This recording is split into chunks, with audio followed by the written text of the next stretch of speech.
If you remember the Hulk slap, taking on evil mutant dogs, and terrible stealth levels, then you grew up playing 2003's Hulk, the game. And in this video, we're going to take a look back at this licensed tie-in game to see if it's any good. But first, let's set the scene. The year was 2003 and superhero movies were on the rise, each with their own tie-in game. And that summer, it was time for everybody's favorite purple pant-wearing rage monster to finally get his big screen outing. But there was a bit of a problem. You see, the movie was very slow-paced, nothing much happened for long stretches of time, and the Hulk sections were interspliced with loads of brooding close-ups of beautiful live-action actors. Don't get me wrong, tie-in games at the time were no strangers to padding things out, but this was next level. So how did the game's developers, Radical Entertainment, decide to go about adapting this slow-burn character study of a movie? Well, they didn't. They skipped the movie's plot entirely and set the game a few years after. That's right, the official licensed game for the Hulk movie is actually a sequel to the Hulk movie. Genius. So we start with Bruce Banner in the desert. I know they were trying to give him Eric Banner's likeness, but he kind of looks more like a young Harrison Ford.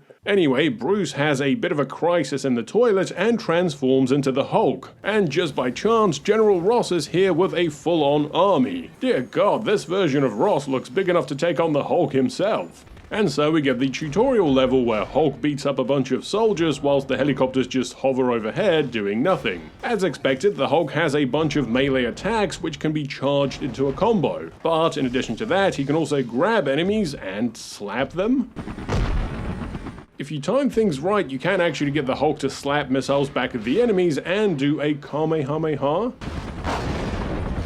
The game has this quirky cel-shaded style. I know they were trying to go for the comic book look and feel, and it does work for the most part, but it does make the Hulk look like he's made of glass. He's like a giant Sprite bottle come to life. During release, the publishers made a big deal about the realistic dynamic destruction in this game. And this being a 2003 game, it really just means there's a few destructible elements placed around the level, which does add a bit of flavor to the gameplay. The Slim Jims window does seem to be indestructible though. Turns out this was all a dream, some kind of Mountain Dew-induced nightmare. Bruce then gets a call from his old mentor, Professor Crawford, who's apparently invented a cure against the gamma radiation and left it in his lab. The only problem is the military's already there. Okay, so Bruce is just gonna turn into the Hulk and bulldoze his way through the lab, right? Nope, you've got to play as regular old Bruce sneaking his way around. Because that's what everybody wants from an Incredible Hulk game. Sneaking as a regular guy. I mean, he can technically punch and roll and crouch.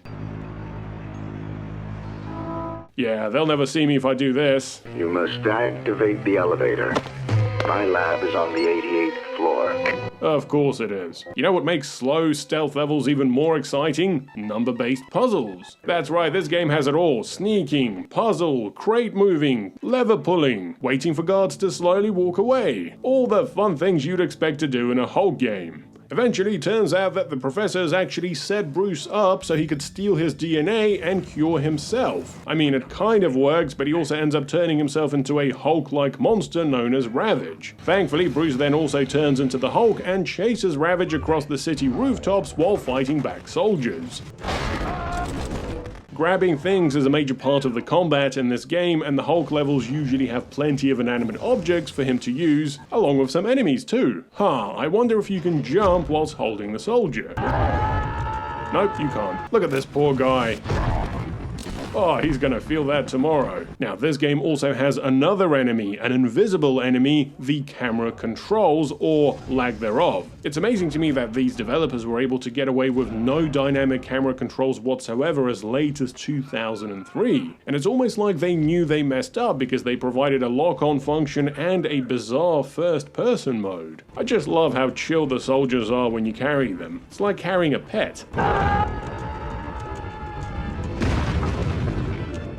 The Hulk also has a rage mode which allows him to perform a few ultimate type moves, and these will come very handy later on in the game. After jumping from rooftop to rooftop and running past a tactically placed Mountain Dew van, the Hulk continues to pursue Ravage through the sewers. Oh no, we've got the exact same running speed. This might be a problem. Oh no, Ravage has released his dogs from the movie that look like Garfield the cat. On this episode of The Dog Whisperer, Oh no, the soldiers have bought the plasma shields from the Gungans. You see, the droid army should have just thrown some crates at them. The level ends with the game's first boss battle against the energy vampire Half-Life. And look, who needs a dynamic camera when you can just chuck all this stuff at him off screen? It's clearly landing too. Well, that was an exciting sequence of levels. Can I have some more? No, it's back to playing as regular Bruce and sneaking around. And look, if you want to have stealth levels, fine, but at least give me a dynamic camera, otherwise I just can't see where I'm going. Look, it's fine, it's fine. Oh, no, shit, too late. Hold it right there! This level is also notorious for a glitch where you just can't jump on the ledge. Thankfully, this is followed by a few Hulk levels which end with Bruce finding Betty Ross, who's being held hostage by the evil Madman.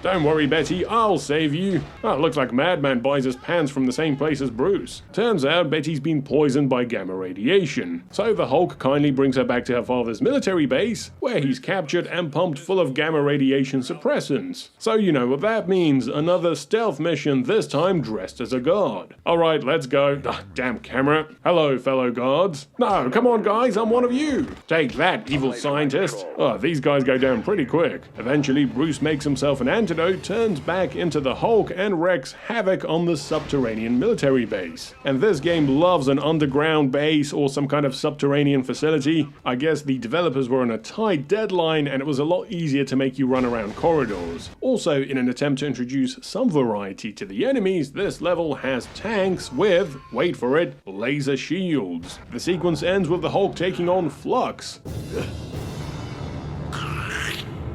And I'll be honest, all of these boss battles are kind of the same, it's just you fighting another big Hulk ripoff. Bruce then returns to Alcatraz, this time as the Hulk. My god, finally a level set outside. Return to the underground facility. Oh god damn it. Of all the various melee attacks in the game, my favorite has got to be the Flying Hulk Punch, which has the big guy casually hang mid-air for like 5 seconds while he's charging it up. Also, the game tricks you into thinking you can just run past enemies without fighting them, but eventually you will reach a dead end and they'll all catch up to you. Oh dear. You do a few more levels going deeper underground until the game decides to, once again, take away Bruce's Hulk powers. Yay, more sneaking. And this is by far the most anxiety-inducing of all the stealth levels. Poor regular Bruce is topless and barefoot having to sneak past these giant mutant dogs. Easy, easy. Good boy, good boy.